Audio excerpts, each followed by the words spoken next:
Sebenarnya banyak sekali kisah-kisah di balik layar yang menyeramkan pada Pilpres 2024 ini. Dan kebetulan di Pilpres ini saya itu ada di arus utama. Jadi sering tuh mendengar peristiwa-peristiwa yang mind-blowing, yang mengejutkan, yang bikin sakit kepala, yang gak bisa saya ceritakan semuanya, apalagi di publik seperti ini. Tapi ada sebuah kisah menarik di balik layar tentang situasi yang dialami oleh Ganjar Pranowo yang ingin saya ceritakan. Jauh nih, sebelum dideklarasikan jadi calon presiden, internal PDI Perjuangan pada waktu itu terbelah jadi dua bagian. Bagian pertama mendukung Puan Maharani sebagai calon presiden, dan bagian kedua mendukung Ganjar karena hasil surveinya itu tinggi sekali. Dan mayoritas internal PDI Perjuangan pada waktu itu mendukung Puan, tetapi hasil surveinya Puan ternyata nggak naik-naik, meski balihonya itu ada di mana-mana. Ganjar seperti pesakitan pada waktu itu, karena dia dikucilkan oleh elit PDI Perjuangan dan dianggap musuh bersama. Peluangnya Ganjar untuk menjadi calon presiden kecil sekali pada waktu itu. Karena tahu kalau Ganjar dikucilkan di internal partainya sendiri, akhirnya salah satu partai politik mencoba melebihi Ganjar supaya dia keluar dari PDI Perjuangan dan akan dicalonkan oleh partai politik itu. Ganjar menolak dengan halus, karena dia setia pada PDI Perjuangan, partai yang membesarkannya menjadi seperti sekarang. Karena nggak bisa bujuk Ganjar keluar PDI Perjuangan dan gabung di partai mereka, akhirnya ketua umum partai politik itu telepon Ganjar langsung sendirian. Di sini yang menarik nih, Ganjar nggak angkat telepon itu karena dia tahu apa yang akan dibicarakan. Dan pada akhirnya ketika nggak diangkat-angkat juga teleponnya, ketua umum partai politik itu marah besar dan dia bilang, sombong banget dia. Sesudah itu, seperti kita tahu, ketua umum partai itu kemudian mencalonkan Anies Baswedan. Ada lagi nih ceritanya, sebuah partai yang kecil, sangat kecil, tiba-tiba mendeklarasikan Ganjar sebagai calon presiden. Partai ini beralasan bahwa ini bagian dari rembuk rakyat yang ingin Ganjar jadi calon presiden. Ganjar dipuji setinggi-tinggi langit, baliho ditempatkan di mana-mana. Bukan itu aja, partai ini juga bilang kalau Ganjar keluar aja lah dari partainya, karena di sana itu sudah tidak kondusif.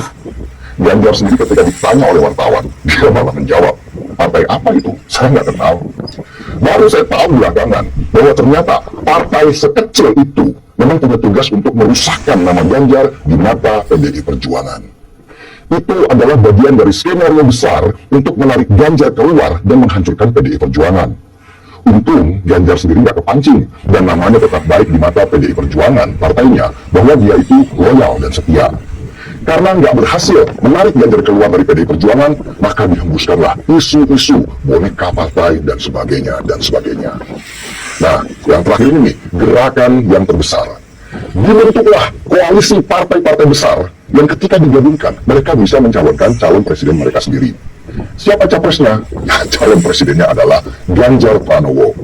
Ganjar dipanggil oleh orang yang berkuasa dan ditawarkan untuk menjadi calon presiden di koalisi itu. Ganjar spontan menolak dengan halus. Saya tetap setia dengan partai yang membesarkan saya, katanya. Saya nggak niat jadi presiden kecuali partai saya yang meminta. Itu sudah jadi prinsip dan tidak bisa diubah. Orang berkuasa itu dikabarkan marah besar. Niatnya untuk menghancurkan PDI Perjuangan dengan menarik Ganjar dari sana gagal total. Otomatis koalisi partai yang tadinya dibentuk untuk Ganjar hancur sudah. Dan Bu Megawati yang tahu cerita di belakang layar itu akhirnya mendeklarasikan Ganjar sebagai calon presiden PDI Perjuangan. Ganjar lulus tes, dia layak jadi calon presiden karena tidak haus kekuasaan, tidak haus pujian, loyalitasnya kuat dan tidak gampang ditekan. Orang berkuasa itu sebenarnya ingin menjadikan Ganjar bonekanya, tapi dia tidak berhasil. Maka dihembuskanlah lebih kencang isu-isu kalau Ganjar adalah boneka partai. Dan kebencian terhadap PDI Perjuangan dihembuskan terus-menerus supaya orang banyak terpengaruh dan menggerus nama partai dan juga Ganjar. Gak berpengaruh ternyata, karena di survei-survei nama Ganjar itu tetap teratas. Apa moral story dari kisah di balik layar itu? Bahwa politik itu kejam, sangat kejam. Di sana ada yang namanya pengkhianatan, kemunafikan, kotornya itu luar biasa, bahkan lebih kotor dari toilet yang setahun tidak dibersihkan. Banyak orang yang tertipu dengan wajah lugu, tetapi sesungguhnya menyimpan kebusukan yang luar biasa.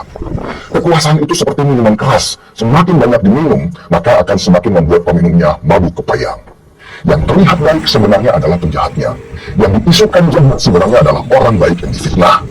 Mirip dengan kisah film seri HBO, judulnya Game of Thrones. Karakter-karakter aslinya baru kebuka di akhir-akhir cerita. Tetapi di dalam politik itu juga tetap ada yang namanya cahaya. Cahaya itu adalah integritas. Integritas ini hanya dimiliki oleh orang-orang yang berpikiran besar, yaitu keselamatan bangsa daripada sekedar nafsu kekuasaan. Orang-orang ini di politik jumlahnya sedikit sekali, tetapi cahayanya menembus hati nurani yang paling dalam.